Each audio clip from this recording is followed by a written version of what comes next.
For this project, the Botanical Wall Art, we're going to be exploring some basic concepts, and they start with employing the elements and principles of design to create a good composition. And then we're going to move to learning how to work with clay. So the first part of employing the elements and principles of design, you want to find a couple of botanical elements. You can just go on a walk and find some things. You can probably pull some things out of a floral arrangement. You might even have some seed pods or things around your house that are botanical in nature. So I chose a couple of things that I actually pulled out of a floral arrangement. This little branch of eucalyptus, I think it is, has really interesting texture. It has some line, and it also has some interesting contrast between the smoothness of the leaves and the patterned texture of this these little floral elements. This is some sort of pod or something that was also in the same floral arrangement, but I just liked how spherical it was, so it has a good sense of form. And if you look really closely at it, it has a lot of texture in each one of these little cone-shaped pieces that make up the whole orb. So I chose botanical elements that clearly employ the elements of design. And now what I want to do is arrange them in such a way that it creates a composition that is strong. And one way to create a strong composition is to then think about the principles of design. So are you trying to create balance? Are you trying to show a comparison between sizes of objects, so proportion? Are you trying to emphasize just one piece? So you want to think about the principles of design as the way you're putting together a composition of the elements of art. So I drew a couple of different squares in my sketchbook, a large one, 7 inches, a medium-sized one, 4 inches, and then a small one of 3 inches. Really, it can be any size, it's up to you. And then you're gonna place your botanical elements in a way that is pleasing to you. So I liked the vertical aspect of these botanical elements, and for me, it draws a direct comparison between one element to the other. And then you want to just take a photograph of it. And then you're going to move to a smaller square and set it up exactly the same way, taking another photograph. When you alter the photograph, you can increase the size of the composition because the photograph makes the composition larger, while the elements are also getting larger. So you're really using these squares as just a frame to show your eye where the edge of the composition should start and end. So I've already done that part, and now I'm ready to start creating my composition out of clay.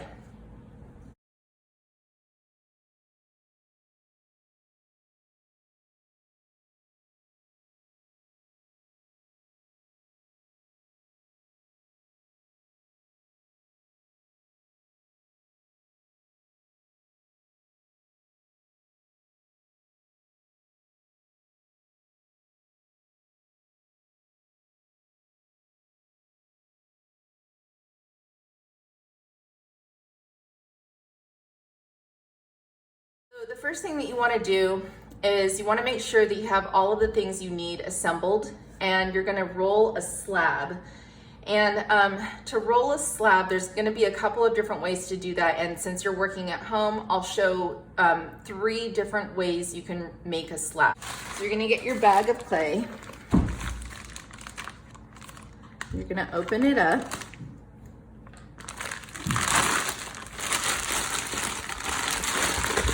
You want to pull the plastic down this side just a little bit so that you're not cutting into the plastic.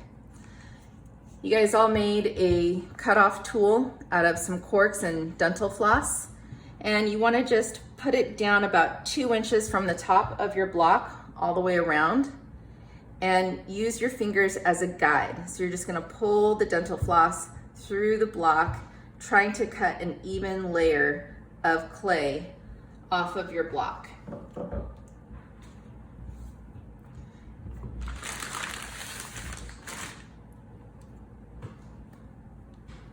So I have a 2-inch block of clay, and I need to roll a slab, and I don't have a big space, and I don't have special tools, but you might have this at your house. I just have a heavy duty hanger, and so you can see it's a little bit thicker, maybe 1/2 inch thick or so. And then you're going to use a dowel or a rolling pin. And if you borrow a rolling pin from your kitchen, make sure you clean it really well with soap and water before you put it back. And then you're just gonna start rolling from the center out.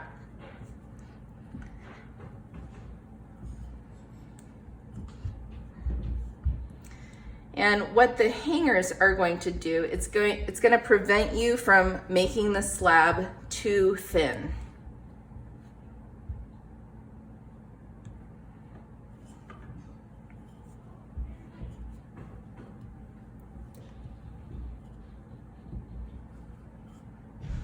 And I'm trying to make a square because my composition is square. So make sure that you're also trying to make a square. All right, so now it's getting to be about the right size, and it just needs to get evened out a little bit. So I'm gonna keep flipping it over because it's sticking to my surface. If you're using a cookie sheet, you might put a piece of like a brown paper bag down on your cookie sheet just for while you're doing this step so it doesn't stick to your cookie sheet.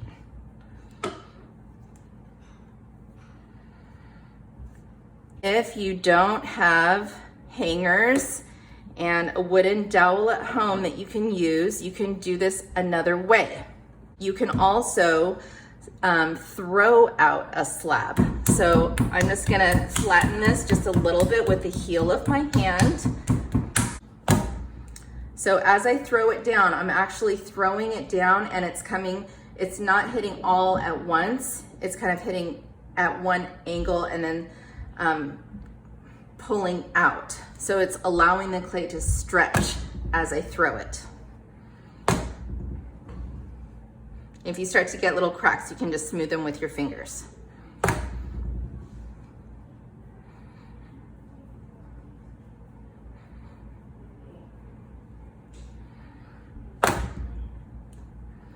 Now, if you use this method, you'll notice that the edges are a little bit thinner than the center. And that's okay as long as you know you're not gonna be using the edges. Okay, so there's another way to make a slab. You can cut off a 2-inch piece from your block of clay.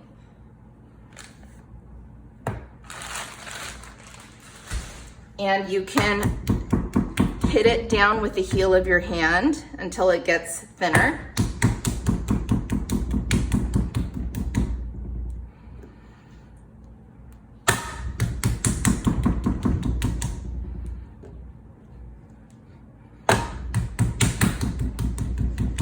And then you can start pressing it out as if you're pressing pizza dough.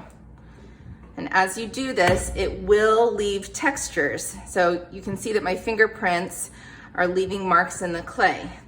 So if you do it in this way, know that your slab is going to have a little bit of texture where it wouldn't if you were using a rolling pin. So this can become part of your design if you do it methodically. If you kind of go over here a little bit and then over here a little bit, it's gonna not look as uniform. So you're gonna be going against your principles of design if you're not doing it in a systematic way.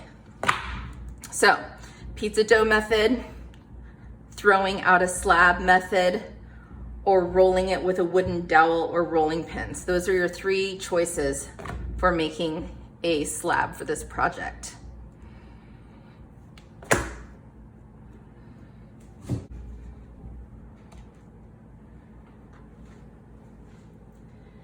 Okay, the next thing that you want to do is you're going to use one of the tools that came in your kit.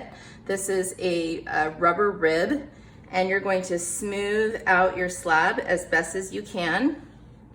And you want to do this with as little water as possible.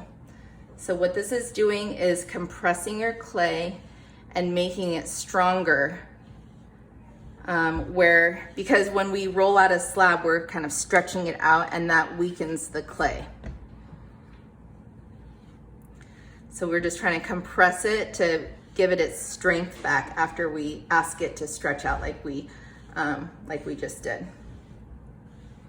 All right, once you do this on both sides, you can see that I transferred my slab to a hard surface. So now I can like move this and get it out of the way. If your surface that you're working on is absorbent, so if it's wood or canvas like this one, when you're done at the end of the day, you want to make sure there's plastic under your slab and over it, so that way it doesn't dry out too much. So I just have a plain white sheet of paper, and our project is going to be a square. So I'm not going to cut this just like it is, because it's a rectangle. I need to make this a square. So the easiest way to make a square, in my opinion, is to take the corner and to bring this edge of the paper to this edge. And this will make an 8-inch square, or an 8.5-inch square. So they're lined up perfectly, and I'm gonna go ahead and just fold that really, really straight.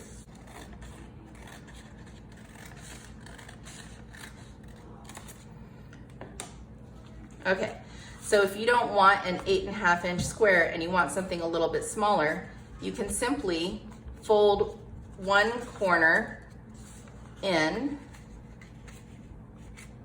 so that it also lines up with the edge. And then you can cut off this excess amount of paper. There we go. And then what you'll end up with is a smaller square. And I'm gonna cut right from the middle of my slab. So I'm just gonna kind of stick it down like this. And then I'm gonna use my needle tool to trace around it. So notice that as I trace around this square, I'm not cutting into the clay yet. I'm just lightly tracing it. And that way, if I make a mistake, I can just smooth over that little bit of clay and then try again.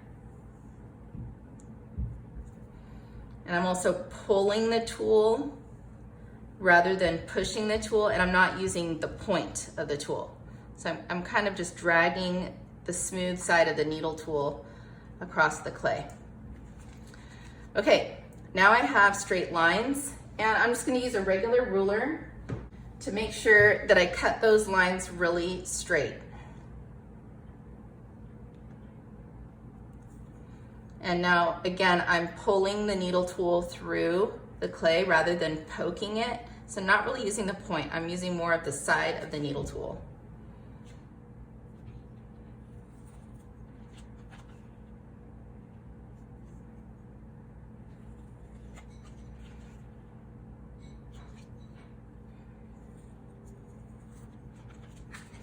Okay, and then from here, I can just remove all this excess clay around the outside. I'm gonna lightly ball this up and just spray it with a little bit of water and put it back in my bag. So this is still usable clay that I wanna use. And then I'm gonna turn this board so you can see how thick my slab is. This is the one that I rolled with the hangers and the rolling pin. As always, when I'm done working for the day, I want to make sure that my project is not on any kind of an absorbent surface. And so I'm going to transfer this slab of clay onto a plastic covered board. All right, from here on out, I'm going to leave it on this substrate until I'm completely done with the project, and I'm only gonna move it by carrying the board. So I'm just gonna fold this plastic over it.